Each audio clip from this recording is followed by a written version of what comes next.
കഴിഞ്ഞ ദിവസമാണ് കേരളത്തിലെ സെക്രട്ടേറിയറ്റിനെ കുറിച്ച് ഭരണസിരാ കേന്ദ്രത്തെക്കുറിച്ച് വളരെ വലിയ തോതിലുള്ള പെൺവാണിഭവും തർക്കവും സ്ത്രീലമ്പടന്മാരും വേണ്ട ബഹളം ക്യാബിനറ്റിൽ വലതുവശത്തിരിക്കുന്ന ഇടതുവശത്തിരിക്കുന്ന ചീഫ് സെക്രട്ടറിയെ കുറിച്ചൊക്കെ വളരെ മോശമായ ചാനൽ ചർച്ചകൾ നടക്കുന്നത്. പല ചാനലുകളിലും വന്നിട്ട് വളരെ പ്രധാനപ്പെട്ട യൂട്യൂബർമാരും ഡിജിറ്റൽ മീഡിയക്കാരും അല്ലാത്തവരൊക്കെ വന്നിട്ട് വലിയ തർക്കമാണ് ചാനലുകളിലൊക്കെ നടക്കുന്നത്. പത്രങ്ങളിലും ഓൺലൈൻ മീഡിയ ഒക്കെ തുറന്നാൽ ജയതിലകിന്റെ ലീലാവിലാസങ്ങളാണ്.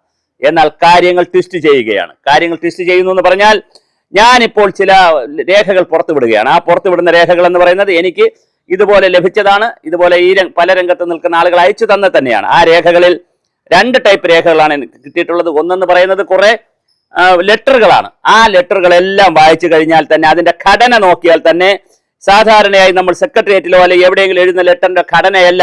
ഒരു ചന്ദ്രൻ ഡി സെക്രട്ടേറിയറ്റ് സംരക്ഷണ സമിതി ജീവനക്കാർക്കായി അണ്ടർ സെക്രട്ടറി പൊതുഭരണ വകുപ്പ് എന്ന് പറഞ്ഞ് സെക്രട്ടേറിയറ്റ് എന്ന് പറഞ്ഞൊരു ചന്ദ്രൻ ഡിയുടെ ലെറ്റർ ഉണ്ട്. ആ ലെറ്റർ കണ്ടാൽ തന്നെ അറിയാം ആ ലെറ്റർ ഫേക്ക് ലെറ്റർ ആണ്.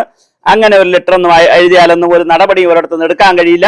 യാതൊരുവിധ ഊഹാഭോഗത്തിലുള്ള ഒരു ലെറ്ററാണ്. അത് കഴിഞ്ഞാൽ രണ്ടാമത് വേറൊരു ലെറ്റർ ഉണ്ട്. സെക്രട്ടേറിയറ്റ് സംരക്ഷണ ഈ സെക്രട്ടേറിയറ്റ് സംരക്ഷണ സമിതി എന്ന് പറയുന്നത് ഒരു നിഴൽ സംഘടനയാണ്. അങ്ങനെ സംഘടനയൊന്നുമില്ല. അവരുടെ CA PA വനിതാ വിഭാഗം ജീവനക്കാരും ചേർന്ന് നിവേദനം നൽകുന്നു. ചീഫ് സെക്രട്ടറി ഗവൺമെന്റ് സെക്രട്ടേറിയറ്റ് ധനകാര്യ വകുപ്പ് പൊതുഭരണ വകുപ്പ് മുമ്പാകെ, അതുപോലെ ചീഫ് സെക്രട്ടറി ഗവൺമെന്റ് സെക്രട്ടേറിയറ്റ് പൊതുഭരണ വകുപ്പ് മുമ്പാകെ എന്ന് പറഞ്ഞ് ഒരു ലെറ്റർ പറഞ്ഞു. അതിനകത്തും ഇങ്ങനെ കുറെ സ്ത്രീപീഡന കഥകളും അല്ലെങ്കിൽ ബുദ്ധിമുട്ടിക്കുന്ന കഥകളൊക്കെ പറഞ്ഞ് 3-4 പേജുള്ള ഒരു ലെറ്ററാണ്. ആ ലെറ്ററിൽ ഒപ്പുവച്ചിരിക്കുന്നത് ബീന എസ് അസിസ്റ്റന്റ് പൊതുഭരണ വകുപ്പ് എന്ന സെക്രട്ടേറിയറ്റ് എന്നുള്ള ഒരു ജീവനക്കാർക്ക് വേണ്ടി വർക്കിംഗ് വിമൻസ് ഹോസ്റ്റൽ നളന്ദ എന്ന അഡ്രസ്സിലാണ് വെച്ചിരിക്കുന്നത്. ഇതൊക്കെ ആ കത്തുകളൊക്കെ വായിച്ചാൽ തന്നെ അറിയാം. ആ കത്തുകളൊക്കെ ഉടായിപ്പ് കത്തുകളാണ്. പക്ഷെ എന്നാൽ ഈ ഉടായിപ്പ് കത്തുകൾ ഞാൻ പറഞ്ഞു, ചന്ദ്രന്റെ കാര്യം പറഞ്ഞു, ബീനയുടെ കാര്യം പറഞ്ഞു. ഈ ഉടായിപ്പ് കത്തുകൾക്കിടയിൽ ഒരു പ്രധാനപ്പെട്ട നോട്ടീസ് പുറത്തു വന്നിട്ടുണ്ട്. കാട്ടുകള്ളന്മാർക്ക് കഞ്ഞിവെച്ച ജയതിലകന് മൂക്കുകയറിടുക ആക്ഷൻ കൗൺസിൽ. ഇത് 2021 ഈ കത്ത്. ഈ കത്തിന്റെ പിന്നിലുള്ള അറിയാക്കഥ, ഈ കത്തിന്റെ പിന്നിലുള്ള ഗൂഢാലോചന നിങ്ങൾ അറിഞ്ഞിരിക്കണം. ഈ കത്തിന്റെ പിന്നിൽ ഗൂഢാലോചന ഇല്ലെങ്കിൽ ഈ കത്തിറക്കിയ നോട്ടീസ് ഇറക്കിയവർ ഉത്തരം പറയണം. 2021 നോട്ടീസ് ഇറക്കിയിട്ട് 2025 വരെ എന്ത് സമരമാണ് സെക്രട്ടേറിയറ്റിൽ ചെയ്തതെന്ന് അവർക്ക് പറയാൻ ബാധ്യതയുണ്ട്. അല്ലെങ്കിൽ ഈ ഉടായിപ്പ് പരിപാടികളുമായിട്ട് നടക്കരുത്. അതിന്റെ ഇറക്കിയിരിക്കുന്ന ചെറിയ ആളുകളെല്ലാം ഒന്ന് ബെൻസി സെക്രട്ടേറിയറ്റ് ആക്ഷൻ കൗൺസിൽ, ഇനിയും ഉണ്ട് ചേട്ടന്മാർ. D Anilkumar general secretary Kerala secretariat association, Mohanendran MS general secretary Kerala law secretariat association, Thabeen Neelambaran general secretary Kerala finance secretariat association, Shaji VR general secretary Kerala legislative secretary employees organisation, എന്നിട്ട് കേരള സെക്രട്ടേറിയറ്റ് ആക്ഷൻ കൗൺസിൽ എന്ന പേരിൽ ഒരു നോട്ടീസാണ് ഇറക്കിയിരിക്കുന്നത്. ആ നോട്ടീസ് ഞങ്ങൾ ഇതിനകത്ത് കൊടുക്കുന്നതാണ്. ആ നോട്ടീസിൽ ഈ പറയുന്ന പോലെ വളരെ കൃത്യമായി ഒരു ഇത് പറയുന്ന, അതുപോലെ അനിൽ S അഡ്വക്കേറ്റ് എന്ന് പറയുന്ന ഒരാളിന്റെയും ഒരു കത്തുണ്ട്. അപ്പൊ ഈ നോട്ടീസിൽ പറയുന്ന നോട്ടീസാണ് നമ്മുടെ ട്വിസ്റ്റ്. ഈ നോട്ടീസിൽ പറയുന്ന ബെൻസി എന്ന് പറയുന്ന സെക്രട്ടേറിയറ്റ് ആക്ഷൻ കൗൺസിലിന്റെ പ്രധാനപ്പെട്ട നേതാവ്, കൺവീനറായി ഇതിനകത്ത് വച്ചിരിക്കുന്ന ആളിന് അദ്ദേഹം അഡീഷണൽ സെക്രട്ടറി വരെ ആയി. സെക്രട്ടേറിയറ്റിൽ നമുക്കറിയാം വളരെ വാണം വിട്ടതുപോലെയാണ്, വളരെ വേഗത്തിലാണ് പ്രൊമോഷൻ ഒക്കെ വരുന്നത്. മറ്റുള്ള സ്ഥലത്തെ ഉള്ളതിനേക്കാൾ വളരെ പെട്ടെന്ന് തന്നെ അസിസ്റ്റന്റ് ആവും, പിന്നെ SO ആവും, പിന്നെ ആയി അഡീഷണൽ സെക്രട്ടറി ആയി. ഈ അഡീഷണൽ സെക്രട്ടറി ആയിരുന്ന ബെൻസിക്ക് ഞാൻ ഈ പറയുന്ന കാര്യം കേട്ടോണം. കാര്യം ജയത്തിലേക്ക് അടുത്ത ദിവസം മാനനഷ്ട കേസ് കൊടുക്കാൻ പോവുകയാണ്. ഈ ബെൻസിക്കെതിരെയും പിന്നെ ശോഭാ സുരേന്ദ്രനെതിരെയും അങ്ങനെയുള്ള എല്ലാ നേതാക്കൾക്കെതിരെയും വരാൻ പോവുകയാണ് മാനനഷ്ട കേസ്. എല്ലാ ചാനലുകൾക്കെതിരെയൊക്കെ വരാൻ പോവുകയാണ് ഈ ജയകൃഷ്ണന്റെ ഭാഗമായിട്ട്. അല്ല, നമ്മുടെ ഡോക്ടർ ജയത്തിലേക്ക് മാനനഷ്ട കേസുമായിട്ട് ഇറങ്ങുമ്പോൾ അതിന് കാരണമുള്ളതെന്ന് പറയും ബെൻസി എന്ന് പറയുന്ന, ഞാൻ ഈ പറഞ്ഞ ബെൻസി 2021 ഈ നോട്ടീസ് ഇറങ്ങുന്നത്. ബെൻസിക്ക് അഡീഷണൽ സെക്രട്ടറിയിൽ നിന്ന് സ്പെഷ്യൽ സെക്രട്ടറിയിലേക്ക് പോകാനുള്ള, പിന്നെ അങ്ങനെ ഉണ്ടല്ലോ അങ്ങോട്ട് പിന്നെ IAS ഒക്കെ കയറി പോകാനുള്ളത്, അതിലേക്ക് പോകാനുള്ള ഫയലിൽ CR കൊടുത്തില്ല. ആര് കൊടുത്തില്ല? ധനകാര്യ വകുപ്പിൽ ഇരുന്നപ്പോൾ നമ്മുടെ ജയതിലക് CR കൊടുത്തില്ല. ആ CR കൊടുക്കാതിരുന്നതിൽ അവിടെയുള്ള അതിനകത്തുള്ള തന്നെ വേറെ ചില വനിതാ ജീവനക്കാരും ഒക്കെ അതിനകത്ത് ബന്ധപ്പെട്ടിട്ടുണ്ട്. അതുകൊണ്ടാണ് തനിക്കിത് കിട്ടാത്തതെന്ന് ബെൻസിയുടെ ആരോപണം. ഈ ആരോപണം വെച്ചുകൊണ്ട് അന്നത്തെ ചീഫ് സെക്രട്ടറി ആയ VP ജോയിയെ ആര് കണ്ടു? നമ്മളെ ബെൻസി പോയി നിവേദനം കൊടുത്തു. പക്ഷെ അങ്ങനെ നിവേദനം പരാതി കൊടുത്തെങ്കിലും VP ജോയി അത് പ്രൊമോട്ട് ചെയ്തില്ല. കാരണം ധനകാര്യ സെക്രട്ടറി, അഡീഷണൽ ചീഫ് സെക്രട്ടറി ധനകാര്യ വകുപ്പ് എന്ന് പറഞ്ഞാൽ വളരെ പ്രധാനപ്പെട്ട പോസ്റ്റാണ്.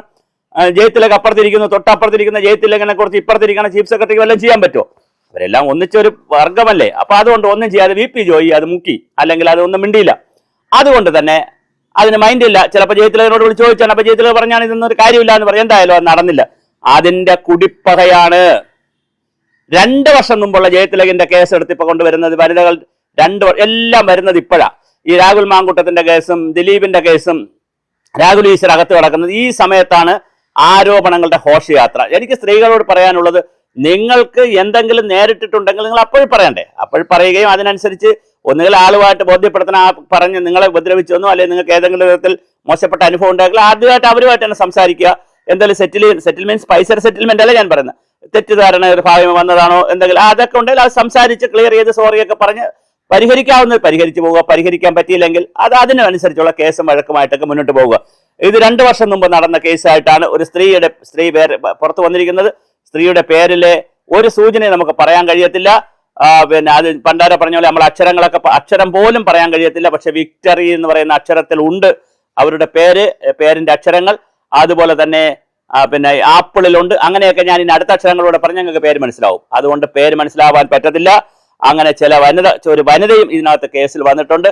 എന്തായാലും ജയതിലകിനെതിരെ വലിയ ഗൂഢാലോചനയാണ് നടക്കുന്നത് എന്ന് പറയുന്നു. രണ്ടാമതൊരു കാര്യം പറയുന്നു, ഇഷിത റോയി എന്ന് പറയുന്ന ജയതിലകിന്റെ ഭാര്യ വളരെ കർക്കശ്യക്കാരിയായ IAS കാരിയായിരുന്നു, ആണിപ്പോഴും IAS കാരിയാണ്. അവർ ഒരുപാട് ഉദ്യോഗസ്ഥരെ ദ്രോഹിച്ചിട്ടുണ്ട്, എങ്കിൽ പിന്നെ നിന്റെ കുടുംബത്തെ കാണിച്ചു തരാം എന്ന് പറഞ്ഞുകൊണ്ട് അങ്ങനെയും ഒരു സംഘം, ഇഷിത റോയിയുടെ പിന്നിലുള്ള ഒരു സംഘവും രംഗത്തിറങ്ങിയിട്ടുണ്ട്. അവർക്കെതിരെയുള്ള ഒരു സംഘവും രംഗത്തിറങ്ങിയിട്ടുണ്ട്. ഈ ബെൻസിയുടെ നേതൃത്വത്തിലുള്ള സെക്രട്ടേറിയറ്റ് ആക്ഷൻ കൗൺസിലിന്റെ ബെൻസിക്ക് കിട്ടാത്തൊരു പ്രൊമോഷന്റെ കുടിപ്പകയുണ്ട്. അപ്പൊ ഈ പ്രൊമോഷന്റെ കുടിപ്പക ഒരു വശത്ത്, മറ്റേത് ഇഷിത റോയി എന്ന് പറയുന്നത് അവരുടെ കാർക്കശ്യം കൊണ്ട് അതിൽ പരിക്കേറ്റവർ, അമ്പ് കൊണ്ടവർ, അങ്ങനെ ഇവരെല്ലാം കൂടി ഒരു വലിയ ഗൂഢാലോചന സംഘം അവിടെ വന്നു. ധനകാര്യ വകുപ്പിലെ വളരെ ഉത്തരവാദിത്തപ്പെട്ട സീനിയർ ഓഫീസർ എന്നോട് പറഞ്ഞത് ജയതിലക് ധനകാര്യ വകുപ്പിൽ ഉണ്ടായിരുന്നു, അപ്പോൾ ഒരു കാരണവശാലും ഇത്തരത്തിലുള്ള ഒരു ഇടപാടുമില്ലായിരുന്നു എന്നാണ് പറയുന്നത്. പക്ഷെ ജയതിലകിന് അപ്പോഴും ചില ലവ് അഫെയർ ഒക്കെ ഉണ്ടായിരുന്നു എന്ന് പറഞ്ഞു. അതിൽ തെറ്റുണ്ടോ? ഒരു തെറ്റുമില്ല. ഒരാളിന്റെ സ്വകാര്യ ജീവിതത്തിൽ പരാതികളില്ലാത്തിടത്തോളം കാലം അവർ ആരുമായിട്ട് പോവുക. ഇപ്പൊ കഴിഞ്ഞ ദിവസം ഒരു ചാനലിൽ ഒരു പാനലിസ്റ്റ് പറയുന്ന കേട്ടു, അവർ ഇവിടെ പിന്നെ കളക്ടർ ആയിരുന്നപ്പോൾ ഗിത്താർ പഠിച്ചു. കളക്ടറിന് ഗിത്താർ പഠിച്ചാൽ കുഴപ്പമില്ലല്ലോ, അത് പകൽ പഠിക്കാത്തത് രാത്രി പഠിച്ചു.